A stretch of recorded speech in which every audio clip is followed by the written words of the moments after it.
U.S. Secretary of State and his British counterpart are in Kyiv this Wednesday. Antony Blinken and David Lammy in the Ukrainian capital as Volodymyr Zelenskiy continues to pressure NATO allies for permission to use donated weaponry to strike targets inside Russia. Their visit to Ukraine comes a day after sanctions were slapped on Iran over reports Tehran had sent missiles to Moscow to be used in the war. We have adjusted and we've adapted, trying to make sure that Ukraine had what it needed, when it needed it, to be effective in repelling the Russian aggression. And you've seen from the different highly sophisticated weapon systems we provided, intelligence sharing, and many other forms of support. We've worked with many other countries to ensure that Ukraine has what it needs. We can now bring in our international affairs editor, Philip Turle. Philip, great to see you. What is the point of Antony Blinken's visit as well as David Lammy's visit to Kyiv today? Right, well, there are two important reasons that these two men have gone there. The first one is basically just to understand and work out what are Kyiv's goals. And the second is what are Kyiv's needs, Kyiv being the capital of Ukraine, of course. And the underlying factor here is that the Ukrainians have been crying out, not just for months, but almost since the start of this war, for long-range missiles to be given to them so that they can fire them into Russian territory. They say the only way that they can fight back against the Russian advances in the east of Ukraine is to hit those bases where the Russian missiles are being fired from within Russia itself. We've seen these attacks by drones over the past few days, but that's not enough to stop the Russian advance. What they want is for the Western missiles, Western weapons to be able to be used in Russia.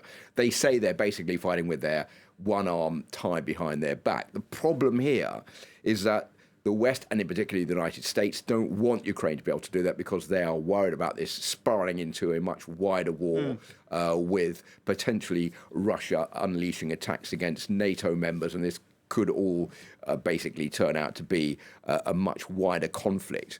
So that has explained why the West has been so reluctant to give in to what Volodymyr Zelenskiy has been asking for. But Joe Biden yesterday was asked the question, and he said, actually, in a reply to that, we are working that out now. That is in asking him about whether the US will allow long-range missiles to be fired. Now, you mentioned just as you were introducing this subject, the fact that there are sanctions imposed on Iran. Yeah. I think that is playing into the hands of the Ukrainians and into the hands of the United States, because they say, and Antony Blinken has said this, that those weapons that Iran is giving to Russia will be used within the next few weeks in Russia's war against Ukraine. Since then, of course, both Russia and Iran have said that's baseless, but I don't think anybody in the West believes that. Now, it was unsurprising that the war in Ukraine featured in last night's presidential debate. Take a listen.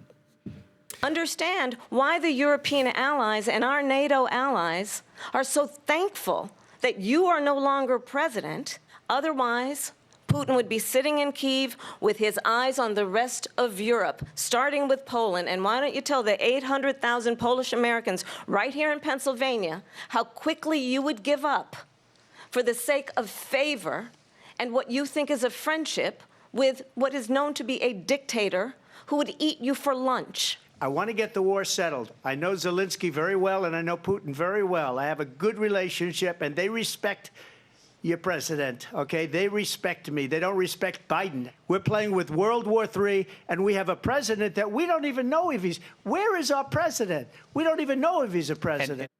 So, Philip, clearly two very different displays there on how to end this war in Ukraine. Well, we've seen Kamala Harris go on the attack in this debate, not only on Ukraine, but on a multitude of different issues. And I think Ukraine was one of the issues that she was really keen to attack Donald Trump on. Remember that foreign policy doesn't play very much of a big role in the election campaign in the United States. It's not seen as one of the key elements that could swing the election. That's more on the economy, on spending power. But it's important. I think it was important for Kamala Harris to mark points on what was going on in Ukraine. And a couple of takeaways from that. First of all, that heated exchange about the ability of Donald Trump to end the war. He's had more bad news just in the last a few minutes because Russia, the Ukraine has been issuing a statement saying, well, no phone call by Donald Trump would end the war. That doesn't mean anything at all. The second point is that Donald Trump was asked in that debate twice in a row by the moderator, would you prefer, would it be in the interest of the United States that Ukraine won the war? He wouldn't answer that question. He just said he wanted to bring the war to an end. So I think that also unleashed suspicion that Donald Trump, if re-elected to the White House, would play into the hands of Vladimir Putin. And if you remember, there are other exchanges that Donald Trump has had in the past which have led one to believe that he could play into the arms of Vladimir Putin. The first one saying that Russia had a green card to go and attack any country, any NATO country that didn't pay its dues. He said that they could basically do, to quote Donald Trump, whatever the hell they want. And secondly, back in 2018, you remember then that Donald Trump defended Russia over claims of interference in the 2016 presidential election in contradiction of the US intelligence agencies, which said the contrary.